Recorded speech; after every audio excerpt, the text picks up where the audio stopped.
संघटिता वयमिह यामा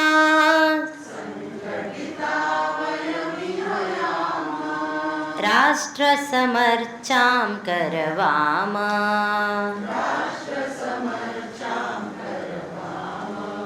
राष्ट्रसमर्चां करवाम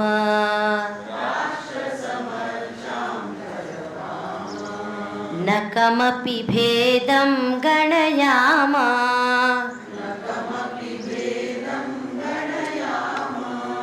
अनुपमस्नेहं वितराम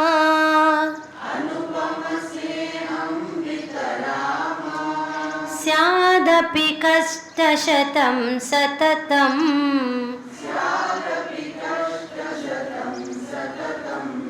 क्रियते कार्यमिदं नियतम्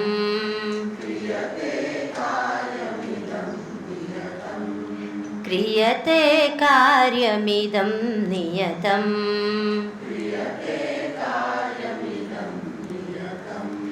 संघटिता वयमिह यामा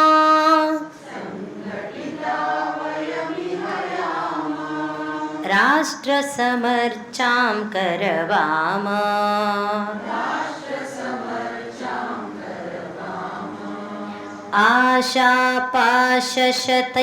आशापाशशतैर्युक्तान् ध्येयामृततो दूरगतान् सुप्तान् बन्धून् जागरयाम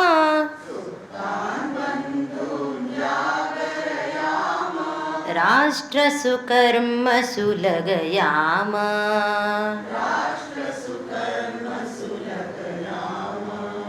राष्ट्रसुकर्मसु लगयाम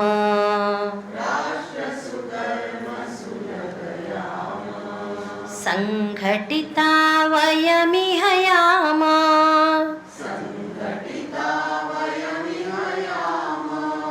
राष्ट्रसमर्चां करवाम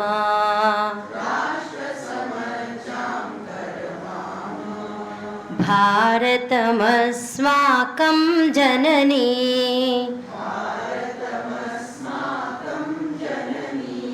स्वर्गादपि यागरीयसी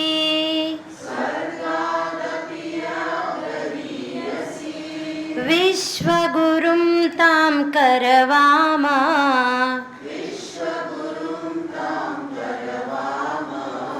जन्मसफलतां विन्दाम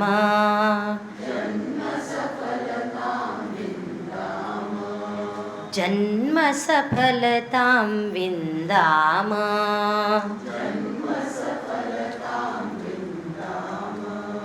संघटिता वयमिह यामा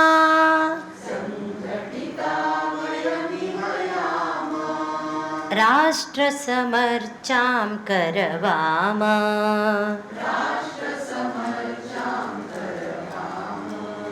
राष्ट्रसमर्चां करवाम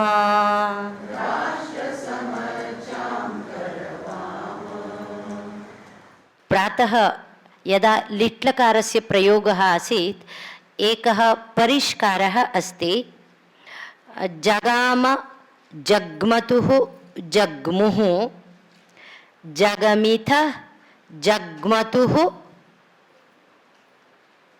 जग्म अथवा जगाम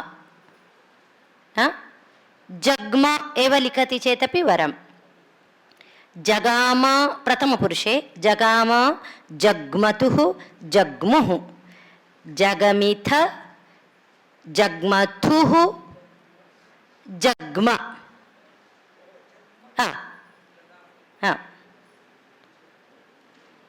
उत्तमपुरुषे जगाम जग्मीव जग्विव लिखितवन्तः किल जग्मीव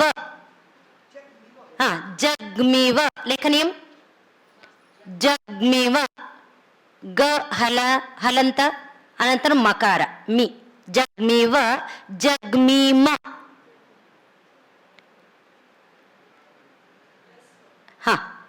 जग्मीव जग्मीम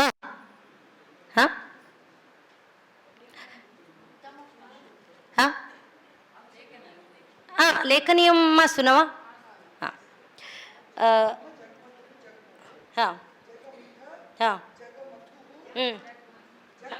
जग्मतुः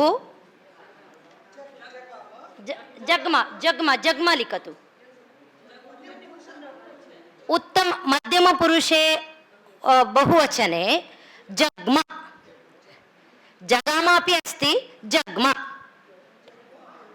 जगाम जग्मीव ग ग हलन्तं जग्मीव जग्मीम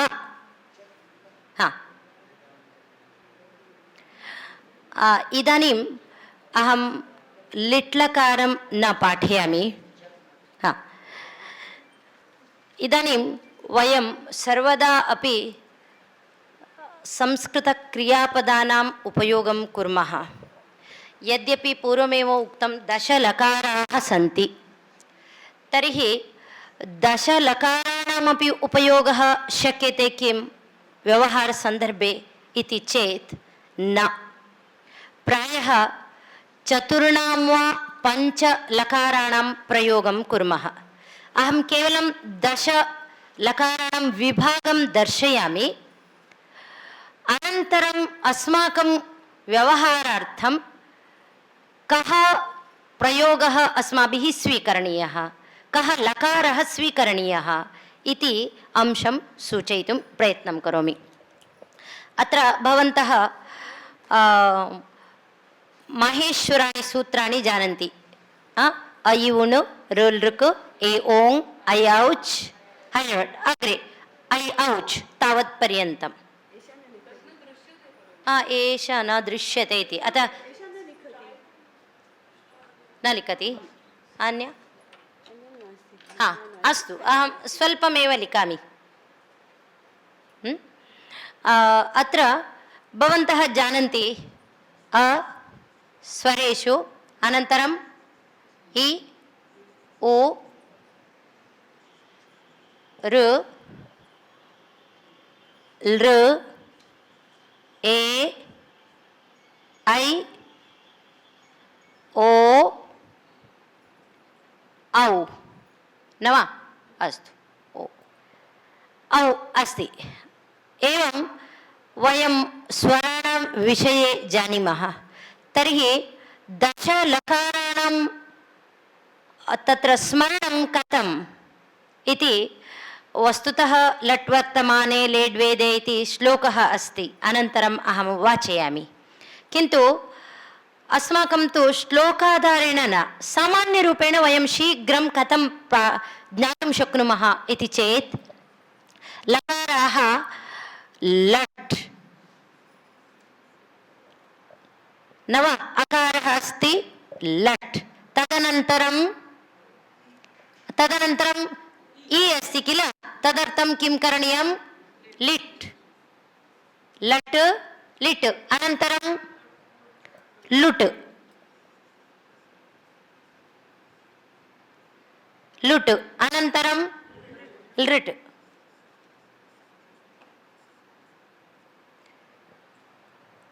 लृट् नास्ति अनन्तरं लेट्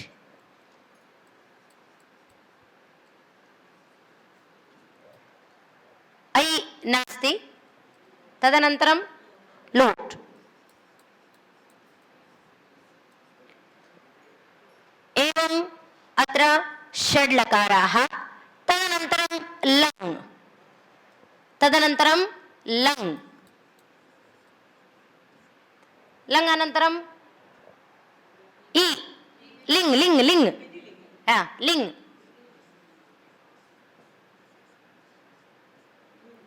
लिङ् अनन्तरं लुङ्,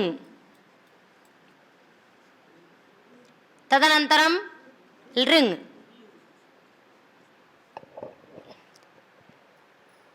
लट् लिट् लुट् लृट् लेट् लोट् लङ् लिङ् लुङ् लृङ् एवं दशलकाराः सन्ति। किन्तु अत्र वस्तुतः किं वदति? लेट् वेदे, वेदेषु सूक्तेषु एव मन्त्रेषु वेदमन्त्रेषु एव अस्य प्रयोगः इति वदति।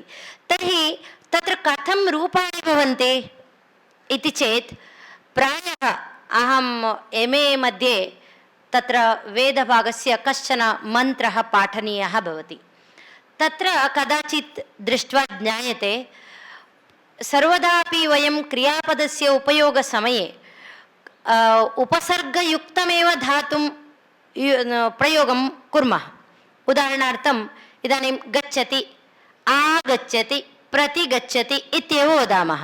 लेखनमपि युक्त्वा संयुज्य एव लेखामः, नाम प्रतिगच्छति इत्येव।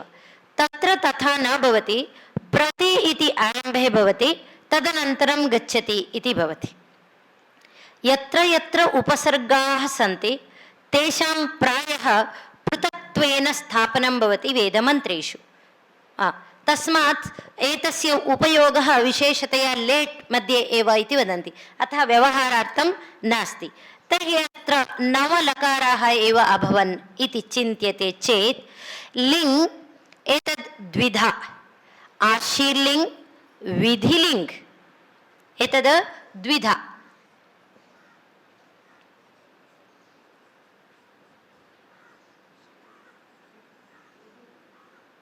आशीर्लिङ्, द्वितीयं विधिलिङ्, विधि इति लिखामि। आशीर्लिङ् मध्ये प्रयोगः, पुनः विधिलिङ् मध्ये अस्य प्रयोगः, तस्मात् 10 लकाराः अत्र अभवन्। तर्हि 10 लकाराणां व्यवस्थां कथं कृतवान् पाणिनिः इति चेत् लट्लकारः वर्तमानकालिकः, वर्तमाने आवश्यकमेव खलु, अतः लट्लकारस्य प्रयोगः अस्माकम् आवश्यकः। लिट्लकारः अस्माभिः प्रातःकाले दृष्टं, कस्मिन् अर्थे? परोक्षे, किन्तु भूतकाले एव। अतः लिट्लकारः भूतकाले, लङ्लकारः भूतकाले, लुङ्लकारश्च भूतकाले। भूतकाले लिट् लङ् लुङ् एतानि 3 पदानि, नाम अत्र 3 लकाराः उपयुज्यन्ते। कुत्र? लङ्लकारस्य, नाम भूतकालार्थे। एवमेव लृट्लकारः अस्ति भविष्यत्काले, अस्माकं भूतकालः अपि आवश्यकः, वर्तमानकालः अपेक्षितः, अत्र भविष्यत्कालः। भविष्यत्कालः लृट् अस्ति, लुट् अस्ति, पुनः लृङ्, लुट् लृट् लृङ्, लुट् लृट् लङ्, एते भविष्यत्कालिकाः। भविष्यत्कालेषु आशीर्लिङ् अस्ति, विधिलिङ् अस्ति, एतत्तु अत्र विधिलिङ् मध्ये आशीर्लिङ् मध्ये। इतः परम् अस्ति लोट्। लोट् लकारः आज्ञार्थे अथवा प्रार्थनार्थे, आज्ञानिमन्त्रणादिषु इति अस्ति लोट् लकारः। आज्ञानिमन्त्रणादिषु, निमन्त्रण आमन्त्रण प्रार्थनादिषु इति वदति। अहम् एकैकस्यापि एकैकं क्रियापदं दर्शयामि, 10 लकाराणामपि मार्जयामि।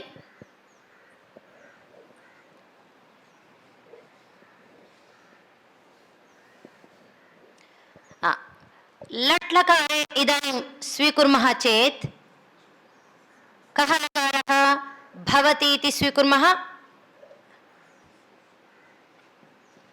लट् लकारे क्रियापदम् अस्ति, भवति। तदनन्तरम् अस्ति लृट् इति चिन्तयति चेत् भविष्यति।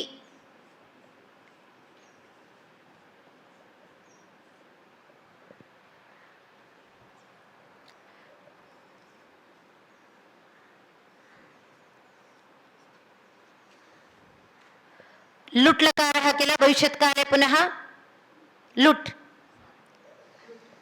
लुट् लकारः लृट् लुट् लृङ् लकारः, अतः भविष्यत्काले एतस्य रूपं भवति भविता। कार्यक्रमः भविता, महासम्मेलनं भविता। चित्रापुरमठे सर्वे पंडितवरेण्याः भवितारः। भविष्यत्काले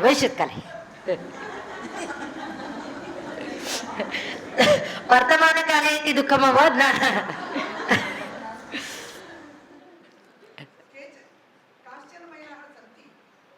सर्वे सन्ति, महिलाः पुरुषाः सर्वे। लृङ् लृङ् अभविष्यत्,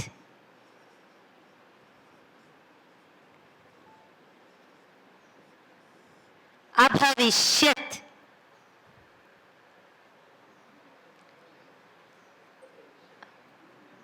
तदनन्तरं यदि लङ्लकारं स्वीकुर्मः अभवत् भूतकाले।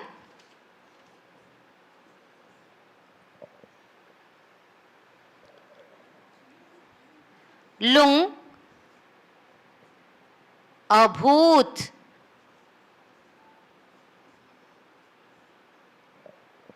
लुङ् लकारे अभूत्। लिट् लकारे किं भवति? बभूव, बभूव।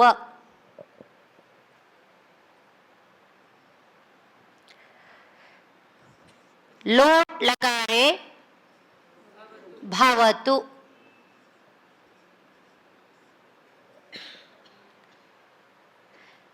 विधिलिङ् आशीलिङ् मध्ये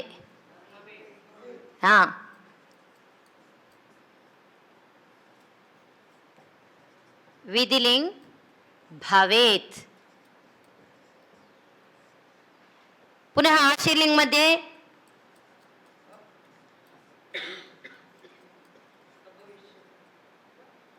न, आशीलिङ् भूयात्। वार्तावली मध्ये वयं पश्यामः खलु, भूयात् तावत् मङ्गलम् न वा? दशलकारः अभवन् वा लेट् विना? पश्यतु, लट् भविष्यत्काले त्रयः लकाराः, विधिलिङ् आशीलिङ् च षड्, अनन्तरं चत्वारः। तर्हि एतेषां सर्वेषामपि उपयोगः साध्यः किम् इति पृच्छति चेत्, व्यवहारार्थम् अस्माकं वस्तुतः अन्यासु भाषासु वर्तमानकालः, भूतकालः, भविष्यत्कालश्च केवलं। तस्मात् संस्कृतभाषायामपि एवं त्रीन् लकारान् एव स्वीकुर्मः इति चेत् कदाचित् न शक्येत। अतः एकस्य अथवा द्वयोः अधिकः उपयोगः स्यात्। पश्यामः, लट् लकारः अस्ति, वर्तमानकालिकः। वर्तमानकाले अस्य उपयोगः आवश्यकः एव, तस्मात् भवति आवश्यकं। तर्हि अत्र लृट् लुट् लृङ् एते त्रयः लकाराः अपि भविष्यत्कालमेव बोधयन्ति। तस्मात् अस्माभिः किं स्वीकृतं? रूपसाम्यम् अस्ति। एतस्य केवलं भविष्यति ष्य अथवा स्य योजनेन अस्य रूपं सिद्ध्यते इति कृत्वा वयं लृट् लकारं स्वीकृतवन्तः। पश्यतु, भवति, भवतः, भवन्ति, भवसि, भवतः, भवतः, भवामि, भवावः, भवामः एवमेव रूपं भवति एतत्। तस्मात् वाक्यं प्रयोक्तुम् अस्माभिः साध्यं भवति। तस्मात् किमर्थं व्यर्थश्रमः? अग्रे यदा इतोपि ज्ञानम् आवश्यकं तर्हि अस्य प्रयोगमपि साधु एव। एवमेव लङ्लकारे तत्र अभवत्, अभूत्, लिट्लकारे बभूव, एवं त्रयः लकाराः अपि भूतकालमेव बोधयन्ति, किन्तु अस्माभिः कस्य लङ्लकारस्य उपयोगः एव शक्यते इति कृत्वा तत् स्वीकृतं। किमर्थम् इति चेत् लुङ्लकारस्य केषुचित् धातुषु बहु भेदाः भवन्ति, रूपाणि भिन्नानि भिन्नानि भवन्ति, किन्तु अभवत् अपि किञ्चित् भिन्नमेव, तथापि बहु भेदः न भवति। किन्तु बभूव तु भवन्तः एव दृष्टवन्तः, एकं क्रियापदं बभूव भवति चेत् अन्यत् क्रियापदम् अन्यत् किमपि भवति। अतः रूपसाम्यं नास्ति एव, तस्य प्रयोगः अपि अनुक्षणं न ज्ञायते। यः श्रोता भवति पुरतः तस्य श्रवणेन अनुक्षणम् एष किं वदति इति न ज्ञायते। अहं नगरं तत्र अगच्छम् इति वक्तुम् अहं नगरं तत् जगाम अथवा अन्यत् किमपि यदि वदति अनुक्षणम् अर्थः न सिद्ध्यति, सः यः श्रोता अस्ति तस्य। तस्मात् अस्माभिः लङ्लकारस्य प्रयोगः स्वीकृतः। लोट् अस्ति, एतत्तु विशेषतया कर्णाटकभाषायामपि नास्ति, किन्तु एतस्य प्रार्थना, निमन्त्रण, आमन्त्रण सर्वत्रापि एतस्य आवश्यकता अस्ति। तस्मात् लोट्लकारः आवश्यकः। विधिलिङ्ग् अस्ति, आशीर्लिङ्ग्, विधिलिङ्ग्। आशीर्लिङ्ग् तु एतस्य क्रियापदानां ज्ञानमपि किञ्चित् कष्टं भवति इति कृत्वा आरम्भ अवसरे न स्वीकृतः। विधिलिङ्ग् यः लकारः यम् अर्थं बोधयति तमेव अर्थं लोट्लकारः अपि बोधयति। अत्र विधिलिङ्ग् सम्भावना मध्ये अस्ति एकम्, अनन्तरं पुनः निमन्त्रणामन्त्रणादिषु एव तस्य प्रयोगः। तस्मात् लोट्लकारः अस्ति, पुनः किमर्थम् इति कृत्वा आरम्भ अवसरे अस्य उपयोगः नास्ति। तर्हि आहत्य अस्माकं व्यवहारार्थं कानि अपेक्षितानि इति चेत् कः लकारः अपेक्षितः? लट्लकारः, लृट्लकारः, लङ्लकारः, लोट्लकारः, यदि पुनः अपि आवश्यकं विधिलिङ्ग्। केवलं पञ्चलकारः पर्वतारोहणसमये यावत् शक्यं न्यून वस्तु सर्वं स्वीकृत्य गन्तव्यमिति।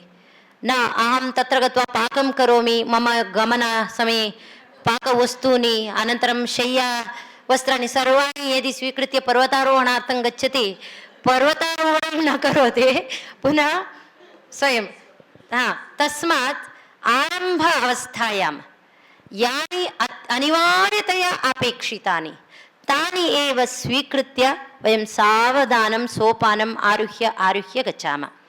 तदनन्तरं न पठनीयम् इति न, अध्ययनम् इतोपि आवश्यकं, तदनन्तरं काव्यादीनां ग्रन्थानाम् अवलोकनेन पठितुं शक्नुमः।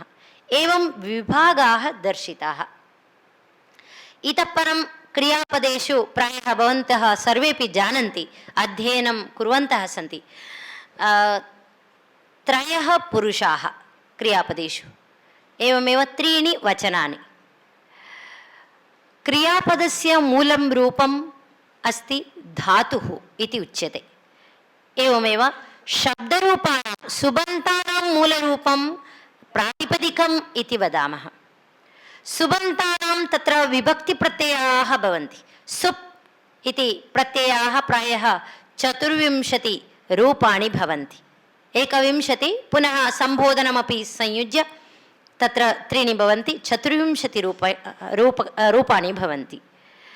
किन्तु क्रियापदेषु विभागद्वयं परस्मैपदी आत्मनेपदी च।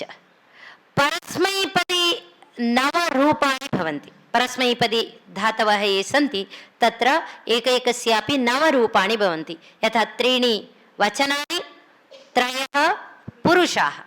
एवमेव आत्मनेपदी धातूनाम् अपि तत्र नवरूपाणि भवन्ति। यावश्शक्यम् आत्मनेपदी रूपम् अत्यन्तं कष्टम् इति जानीमः, न इति न। किमर्थम् इत्युक्ते व्यवहारार्थं किञ्चित् भिन्नरूपं भवति। प्रायः 2000 धातवः सन्ति इति वयं यदि चिन्तयामः, तत्र 800 धातवः परस्मैपदी धातवः। 800 इत्युक्ते 1800 धातवः परस्मैपदी धातवः। प्रायः 100 अथवा 100 तत्र धातवः आत्मनेपदिनः। अन्ये केचन उभयपदिनः अपि सन्ति। यथा करोति कुरुते, पचति पचते, याचति याचते, एवं तत्र भिन्नः अपि प्रयोगः दृश्यते। तस्मात् यत्र यत्र अस्माभिः परस्मैपदी क्रियापदम् उपयुज्य व्यवहारः कर्तुं शक्यः, विशेषतया तदेव चिन्तयामः प्रथमं। यत्र न शक्यते एव तत्र क्रियापदस्य विभागं कुर्मः। उदाहरणार्थं वदामि, भाषते इति अस्ति, आत्मनेपदी एव, न परस्मैपदी। तस्मिन् सन्दर्भे अस्माभिः किं करणीयं? भाषणं करोति, सम्भाषणं करोति, अन्यथा भाषते इति वक्तव्यं किल। अहं भाषे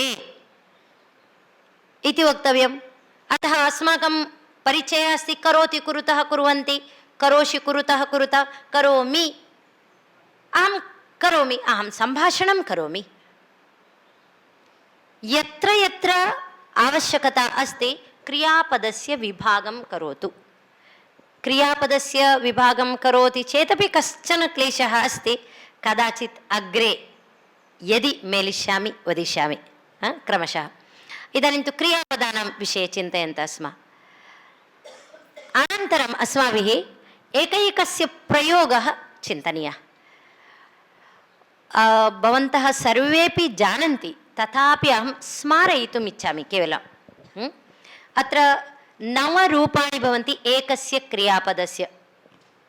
यथा पठति, पठतः, पठन्ति, पठसि, पठथः, पठथ, पठामि, पठावः, पठामः।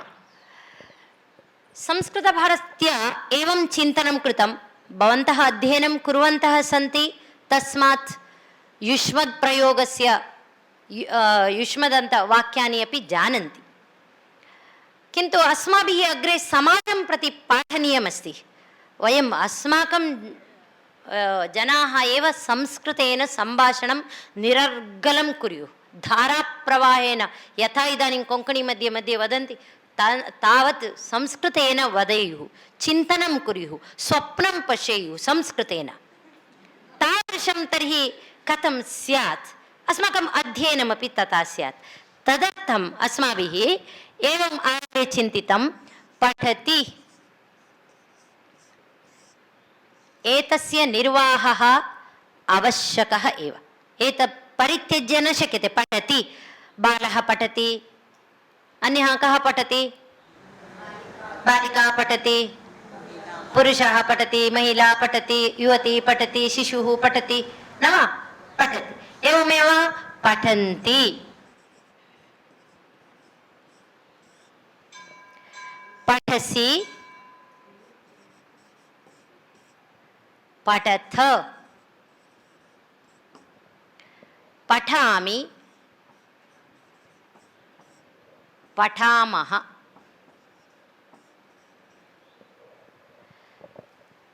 अत्र मध्ये द्विवचनस्य प्रयोगः एव न दृश्यते।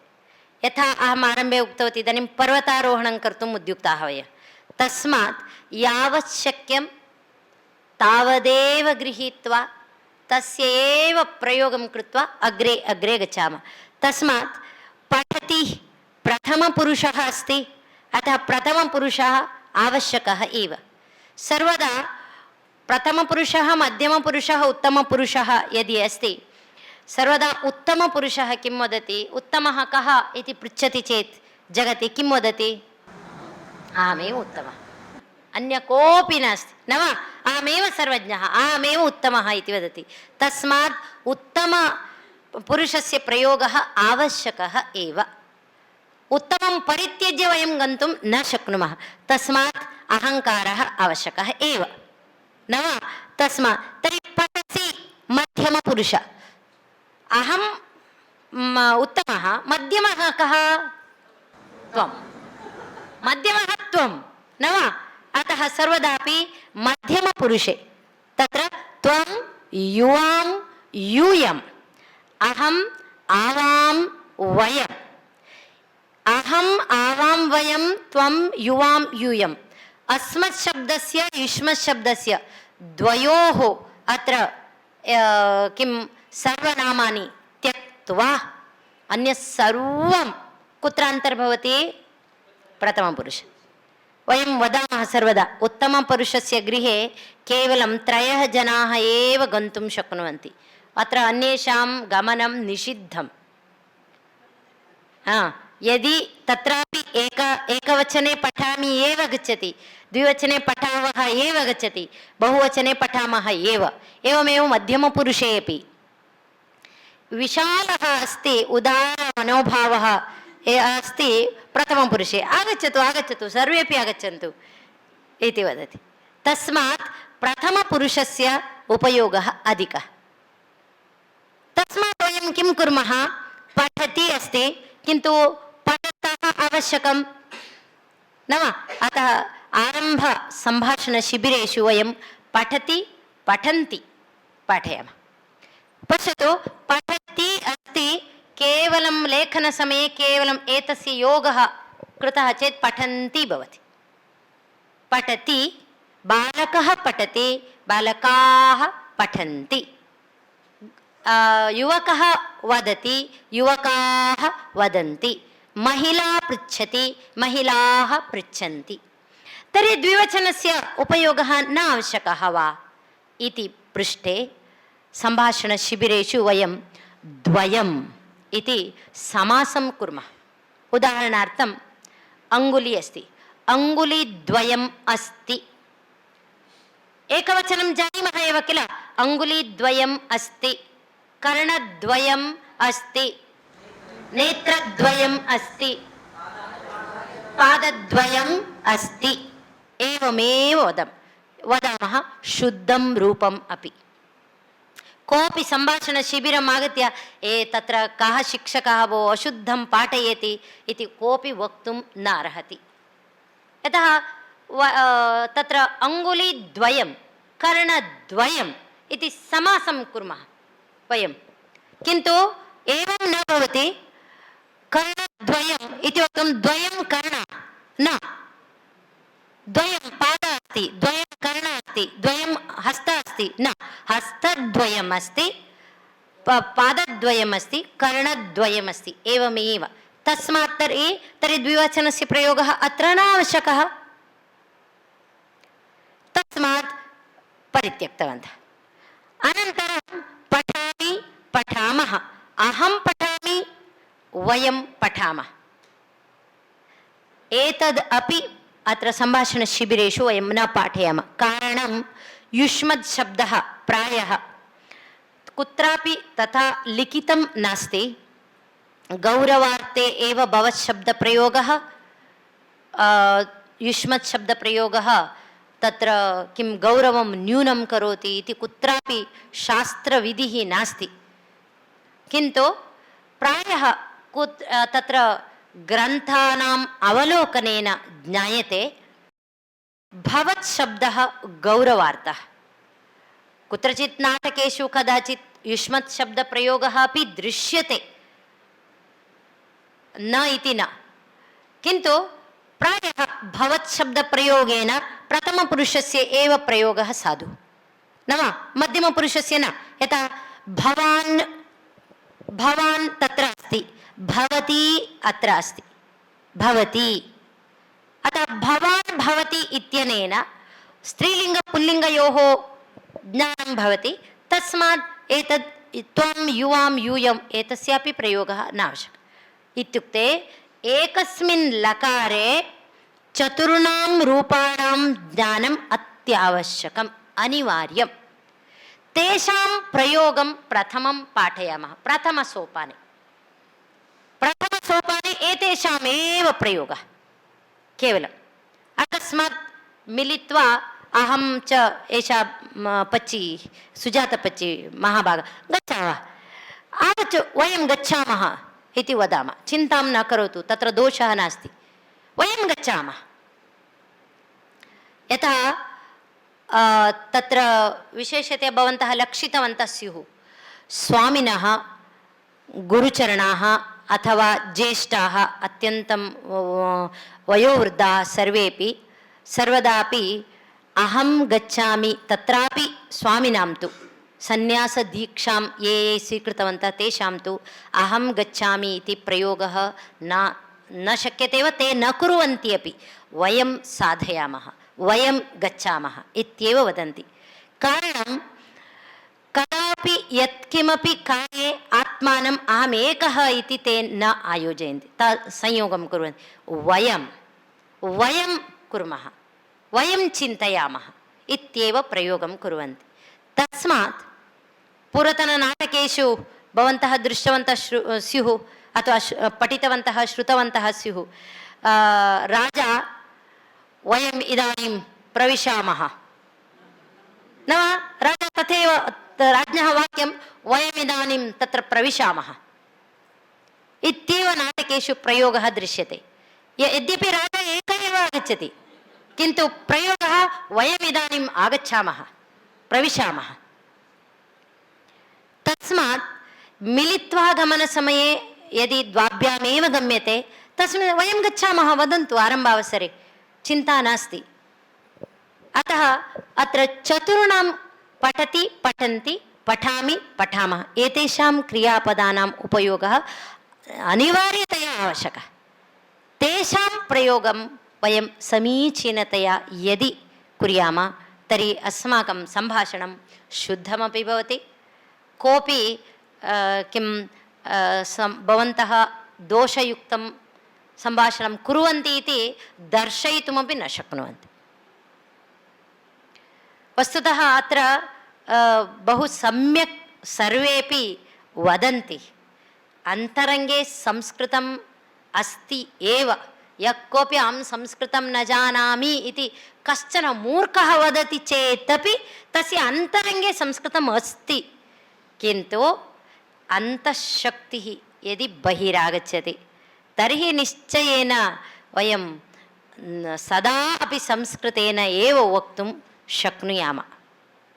तस्मात् तत्रापि स्त्रीषु शक्तिः बहु अधिका इति वदन्ति।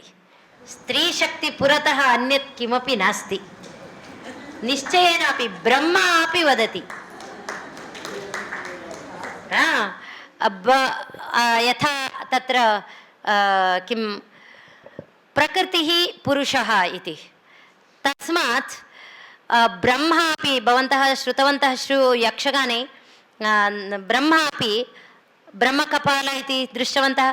तत्र सः अनन्यगतिकः, कोऽपि विवाहं कर्तुम् अन्य कापि महिला नास्ति, कन्या नास्ति। तदा किं करोति सः इति चेत् वाग्देवीं सरस्वतीमेव सः पत्नीरूपेण स्वीकरोति इति वदति। काचित् कथा कल्पिता कथा स्यात्, न समीचीना स्यात् अथवा सत्यकथा न स्यात्, तथापि तत्र स्त्रियः सम्माननं गौरवं तथा अस्ति। नाम स्त्री सर्वदा अपि मातृशक्ति अस्ति, तस्याः शक्तिः अधिका इति सर्वे वदन्ति, अङ्गीकुर्वन्ति अपि। स्त्रीवादिनः केवलं न, वस्तुतः सर्वे न, भवन्तः न वदन्ति चेदपि एतद् वस्तुतः सत्यस्थिति सत्यस्थिति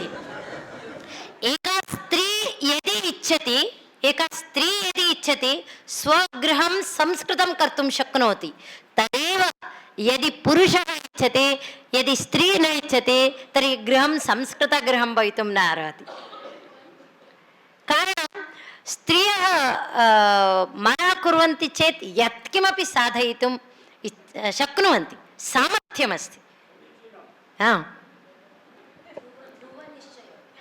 ध्रुवनिश्चय सत्यं तत्र केवलं स्त्री एव अग्रे गच्छति इत्यपि न वदामि पुरुषप्रयत्नः अपि अस्ति पुरुषः सः तिष्ठेत् खलु सहकाररूपेण तदा एव अग्रे गच्छति अतः अहं वदामि अत्र भवत्यः याः सन्ति सम्यक् एव अध्ययनं कुर्वत्यः सन्ति भवताम् अध्ययनं भवतीनाम् अध्ययनं च इतोपि वर्धन्ताम् इति अहम् आशासे किमर्थम् इत्युक्ते अत्र एतादृश्यः सन्ति स्वकविताः रचना एतद् श्लोकाः अथवा ग्रन्थान् एवं लेखितुम् अपि सामर्थ्यं प्राप्तवत्यः सन्ति अतः भवतां जीवनमपि धन्यं यतः एतादृशस्वामिनः अग्रगण्याः सन्ति तेषाम् अधीने तेषाम् अनुग्रहेण तेषाम् आशीर्वादेन वयं सर्वं साधयितुं शक्नुमः तेन विना तृणमपि न चलति इति उक्तं किल प्रायः तद् सम्यक् ज्ञात्वा एव उक्तं तस्मात् भगवता विना किमपि न शक्यते इति किन्तु भगवान् इदानीं दृष्टिगोचरः न भवति किन्तु भगवत्स्वरूपी स्वामिपादाः सन्ति खलु ते अहर्निशं दृष्टिगोचराः भवन्ति अतः अस्मान् पश्यन्तः भवन्ति किं कुर्वन्ति इति अतः तस्यां दिशि गन्तुं वयं प्रेरणां प्राप्नुमः अतः भवताम् इतोपि किं सन्देहः अस्ति चेत् प्रष्टुम् अर्हन्ति अन्यथा मम यः विषयः दत्तः आसीत् इदानीम् अहं समापयामि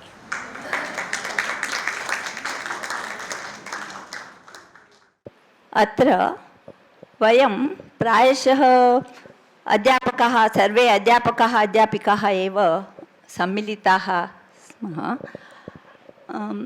सर्वेभ्यः पाठनसमये सन्देहे पाठनं कथं करणीयम् इति किञ्चित् क्लिष्टं भवति अतः अल्पसमये एव डॉक्टर शान्तला भगिनी अस्मान् सन्देहे पाठनं सुलभरीत्या पाठितवती तथा कुमारसम्भवविषये महाकाव्ये अपि बहवः लिट्लकारस्य प्रयोगाः सन्ति तदपि अल्पसमये एव सा उत्तमरीत्या सुलभरीत्या किञ्चित् पाठनं कृतवती अतः तस्मै अस्माकं धन्यवादान् अर्पयामः तस्यै अर्पयामः क्षम्यतां वक्तव्यः आसीत् अत्र गुरुवर्यैः एषः अवसरः मह्यं दत्तः विशेषतया अहम् आत्मानं धन्यं मन्ये यतः गुरूणाम् अनुग्रहः गुरूणाम् आशीर्वादः भगवतः दर्शनं तथैव सुलभसाध्यः न यदा अहं ह्यः आगतवती मम अत्यन्तं सन्तोषः अभवत् यतः प्रायः 15 वर्षपूर्वम् अहं स्वामिनां दर्शनं कृतवती आसं तदनन्तरं मङ्गलूरुनगरे दृष्टवती किन्तु अत्र स्वामिपादानाम् अत्र देवदर्शनसमये आगमनं मम अत्यन्तं प्रियं कारणं भगवानेव उपरिष्टात् आगच्छति इतिवत् मम भावना तेषां विषये तस्मात् अहं निरन्तरं तथा चिन्तयामि स्म पुनः अपि अहं स्वामिनः दर्शनम् इच्छामि इति किन्तु स्वामिनां दर्शनम् अभवत् तथैव अत्र संस्कृतज्ञानां भवतां सर्वेषां सहवासः स्नेहः प्रीतिः लब्धा अतः अत्यन्तं सन्तुष्टा अस्मि अवश्यं यदि मङ्गलूरुनगरम् आगमिष्यन्ति अवश्यम् आगच्छन्तु, तत्र मिलामः। संस्कृतक्षेत्रे कुत्रापि पुनः अपि मेलनं भवतु इति अहं सर्वेभ्यः पुनः पुनः धन्यवादान् समर्पयामि।